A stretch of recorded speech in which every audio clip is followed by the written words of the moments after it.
Shalom, bagaimana kabarnya ibu bapak, saudara-saudari, serta anak-anak yang dikasihi Tuhan? Sehat ya? Senang sekali pagi hari ini kita bisa berjumpa di dalam sapaan renungan harian GKJ Kaliwungu.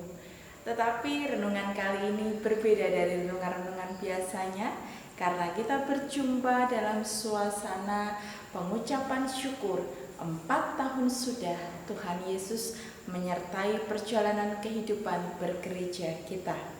Sebelum kita masuk ke dalam perenungan dengan tema merasakan dan melihat karya Tuhan yang terambil dari Kisah Para Rasul 2 ayat 37 sampai 47, marilah kita masuk di dalam doa.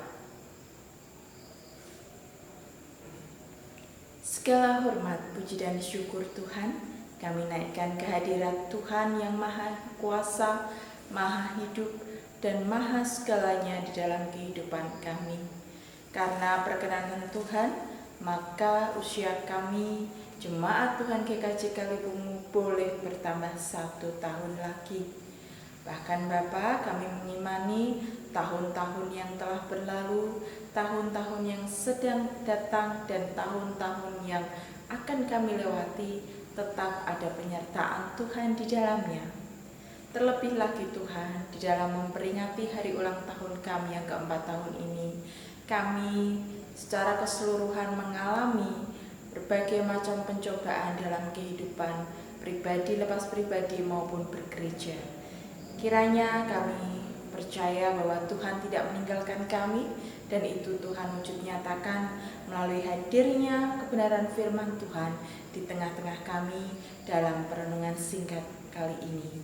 Terima kasih Tuhan Yesus, biarlah firman-Mu semakin menguatkan kehidupan kami jemaat Tuhan di dalam bergereja.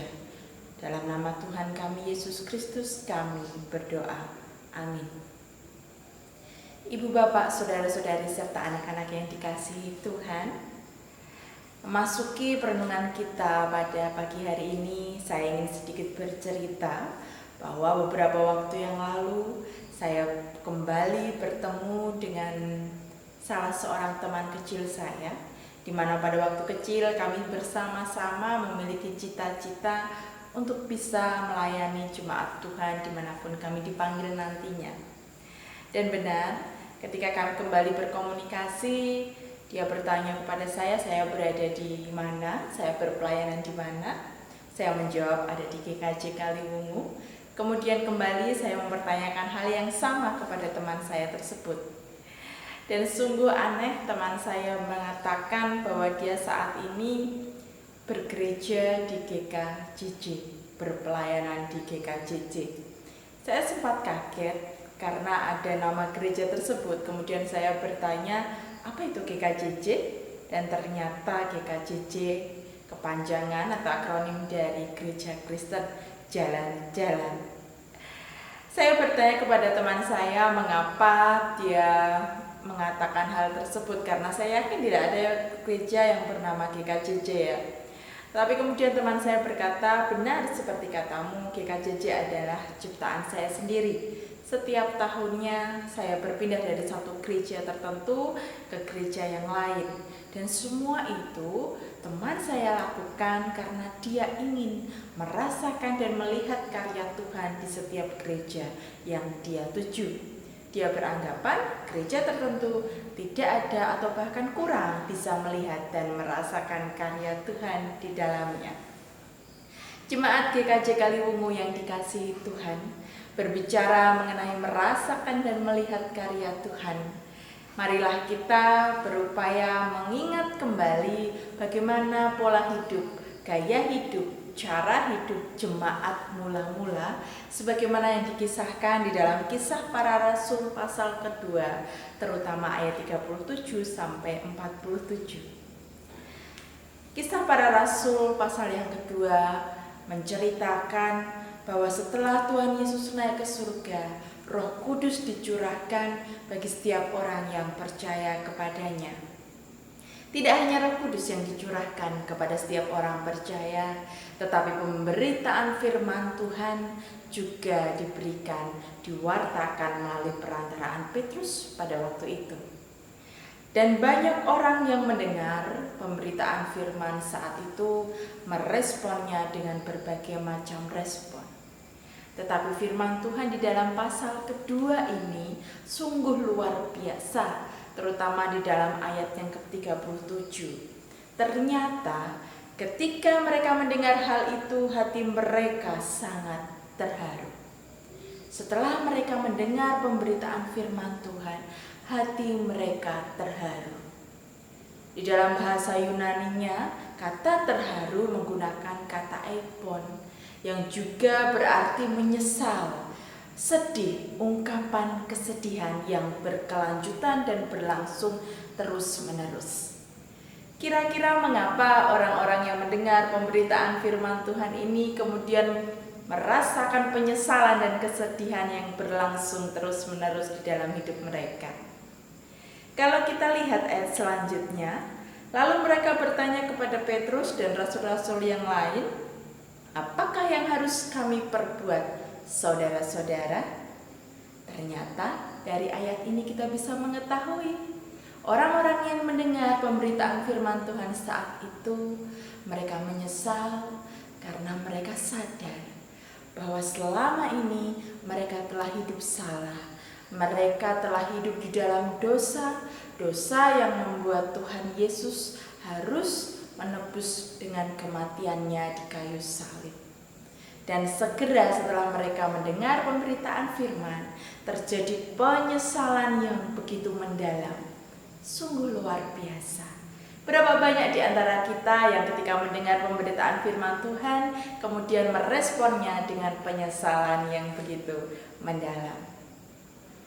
Salah satu bukti bisa kita lihat tadi bahwa mereka kemudian bertanya kepada para rasul apa yang harus kemudian mereka perbuat agar mereka bisa menebus rasa penyesalan itu.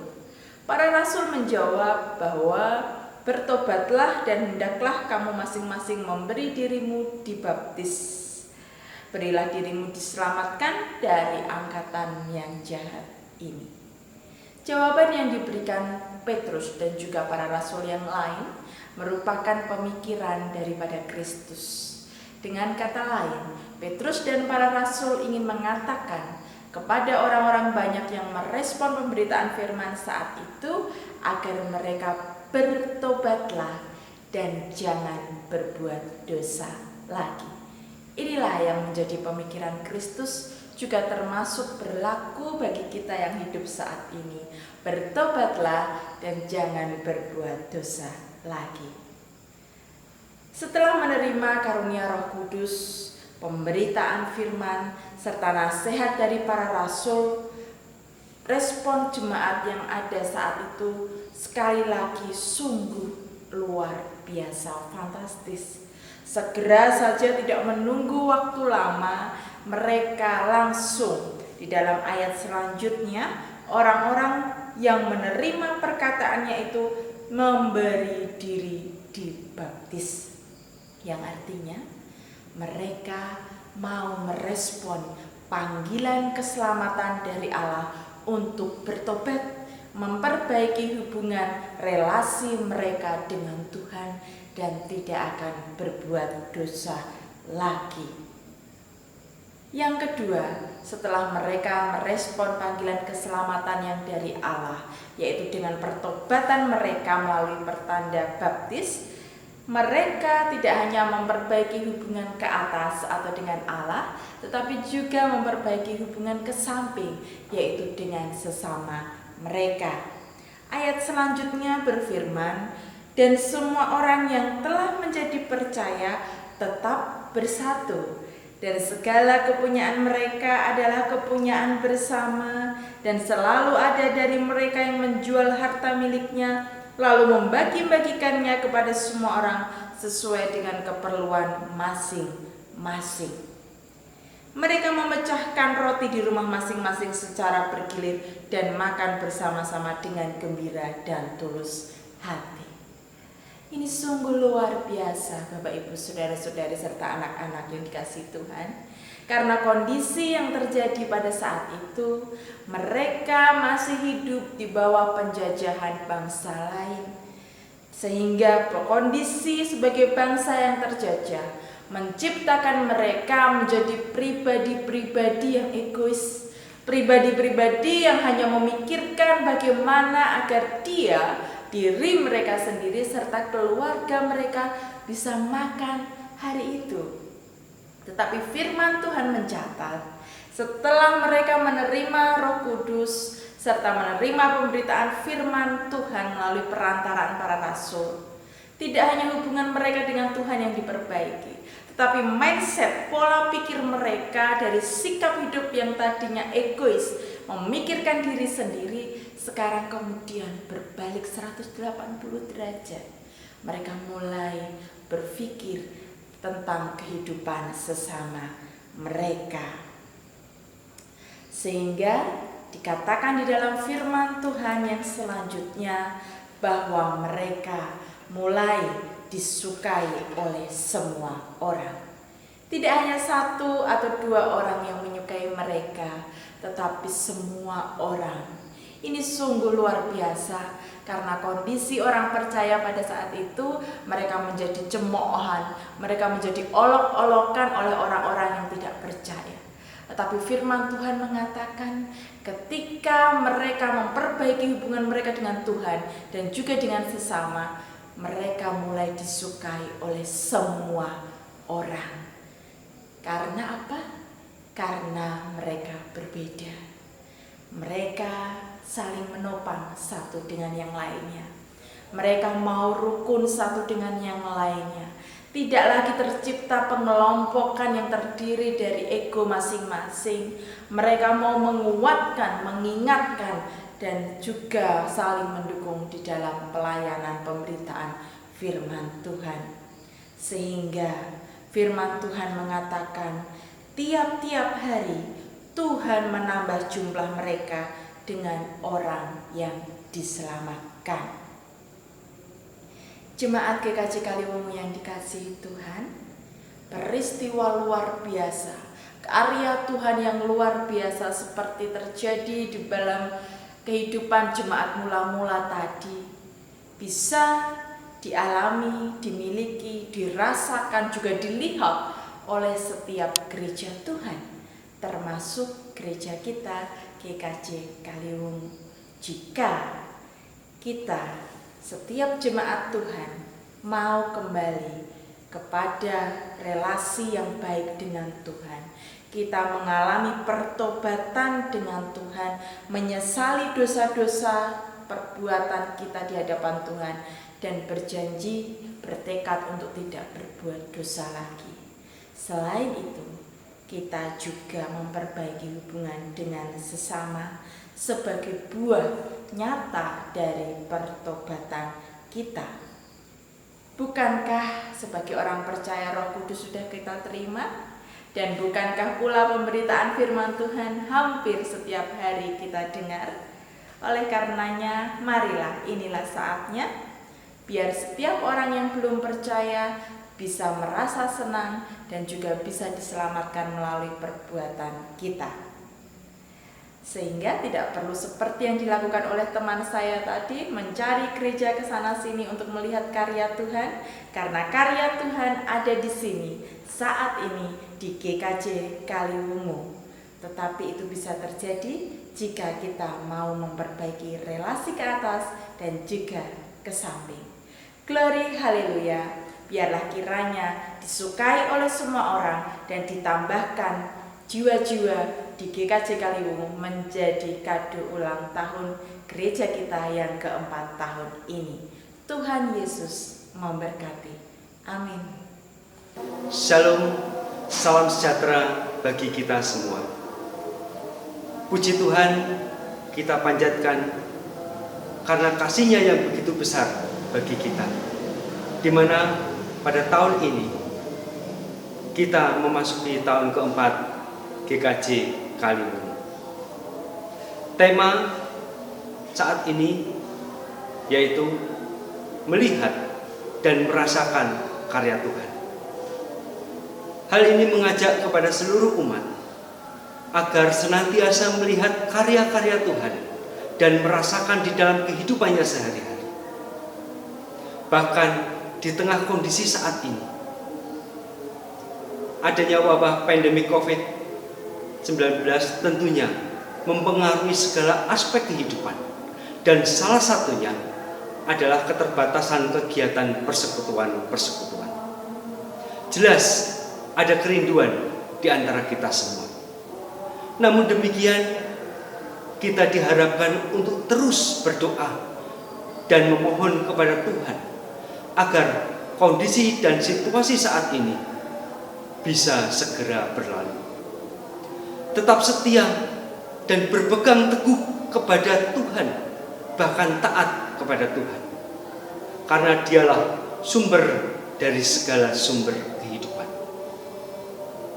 Kita juga mengucapkan terima kasih kepada Sinode GKJ, Gereja-gereja Kristen Jawa Klasis Semarang Barat, gereja-gereja tetangga atas kerjasama dan kebersamaannya selama ini. Dan tentunya tidak lupa kepada seluruh jemaat GKJ Kaliwungu yang turut serta, terus mendukung kegiatan-kegiatan selama ini. Mari kita bersama-sama melayani untuk hormat dan kemuliaan nama Tuhan. Dirgahayu GKJ Kaliwungu keempat. Tuhan memberkati kita semua. Amin. Segenap warga jemaat dan majelis GKJ Kaliwungu yang terkasih, salam sejahtera Kristus menyertai saudara semua. Hari ini kita semua merayakan hari ulang tahun GKJ Kaliwungu dalam situasi yang istimewa, karena dalam kondisi ada pandemi COVID-19. Sehingga jemaat memperingati di rumah masing-masing. Tetapi tentu hal ini tidak mengurangi rasa persekutuan kita. Memang masalah akan selalu ada, demikian juga dengan yang dihadapi gereja. Dengan situasi yang kita hadapi ini justru menguji kita semua untuk semakin berakar, bertumbuh, berbuah. Jemaat dilatih untuk sabar, untuk saling tolong-menolong, tidak saling menyalahkan satu sama lain. Yang kedua, dalam situasi seperti ini saya yakin tentu jemaat sangat rindu untuk berkumpul, untuk beribadah bersama, untuk melakukan kegiatan. Sungguh ini positif, karena kerinduan kita yang sedemikian lama ini nanti justru akan mengubah penghayatan kita yang tadinya ibadah merupakan sebuah kewajiban, justru akan berubah menjadi sebuah kebutuhan, justru sesuatu yang dinanti-nantikan. Dan tepat sekali apabila GKJ Kaliwungu menetapkan tema HUT ini, melihat dan menyaksikan karya Tuhan. Karena justru dalam situasi seperti ini, kita jangan hanya terfokus pada masalah kita, terfokus pada virus, tapi marilah kita memandang Tuhan. Sehingga justru dalam kesempatan ini, kita semua diajak untuk melihat dan merasakan karya Allah. Allah hadir di tengah-tengah kesulitan, dan ini justru akan semakin mendewasakan kita semua. Pada akhirnya saya secara pribadi mengucapkan selamat memperingati ulang tahun keempat bagi GKJ Kaliwungu. Tuhan memberkati. Amin. Salam saudara-saudara. Selamat untuk Majelis GKJ Kaliwungu beserta dengan jemaat GKJ Kaliwungu yang dikasihi Tuhan. Saya atas nama Gereja-gereja Kristen Jawa Klasis Semarang Barat mengucapkan selamat ulang tahun yang keempat. Kiranya perjalanan GKJ Kaliwungu dari kedewasaan menjadi dewasa yang seperti Tuhan kehendaki, terus maju.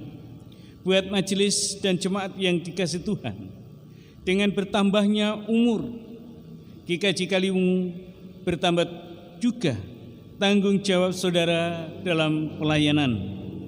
Kiranya proses menjadi dewasa yang semakin berkenan di hadapan Tuhan. Terlebih juga untuk panitia pemanggilan pendeta yang saat ini sudah memasuki proses bimbingan.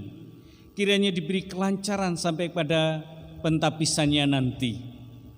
Saudara Ayu Siregar selaku calon pendeta GKJ Kaliwungu, semoga dimampukan memiliki hati sebagai hamba yang siap untuk melayani di tengah-tengah jemaat GKJ Kaliwungu.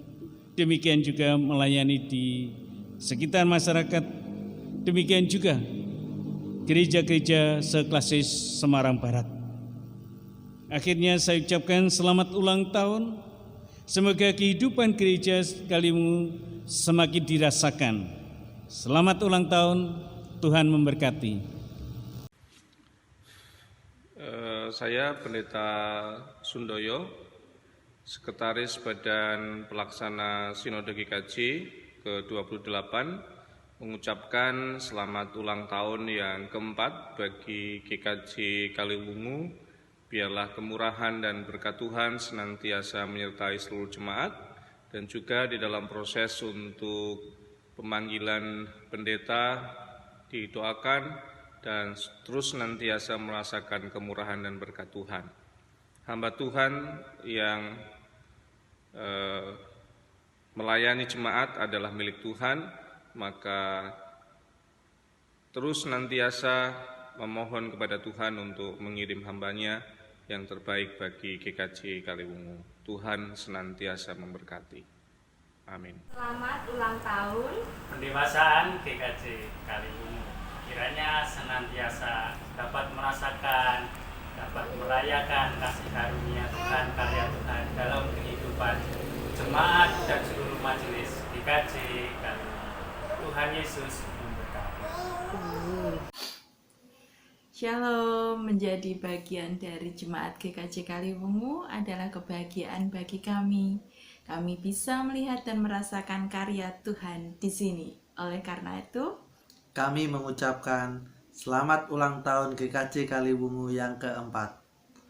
Tuhan Yesus memberkati. Yes, happy birthday. Sekeluarga mengucapkan selamat ulang tahun untuk GKJ Kaliwungu yang keempat. Semoga dengan bertambahnya usia, GKJ Kaliwungu bisa menjadi gereja yang bertumbuh, berakar, berkembang, dan berbuah, dan bisa menjadikan berkat untuk orang-orang di sekitarnya, dan menjadikan gereja yang menyatu dengan gereja-gereja di sekitarnya. Sugeng ambal warso ingkang kaping sekawan, Gusti berkahi. Amin. 1, 2, 3. Happy birthday GKJ Kaliwungu. Jos. Shalom Bapak Ibu, katur dumateng GKJ Kaliwungu. Kawula ngaturaken sugeng ambal warsa ingkang kaping 4 utawi sekawan. Mugi sih rahmat lan tentrem rahayu saking Gusti Yesus Kristus tansah kasalira dumateng para warga GKJ Kaliwungu. Kalis ing rubeda saha bencana COVID-19. Gusti Yesus amberkahi kita sedaya. Amin, amin, amin. Haleluya, amin. GKJ Kaliwungu, oh yes. Selamat ulang tahun GKJ Kaliwungu yang keempat. Semoga semakin melihat dan merasakan karya Tuhan. Amin.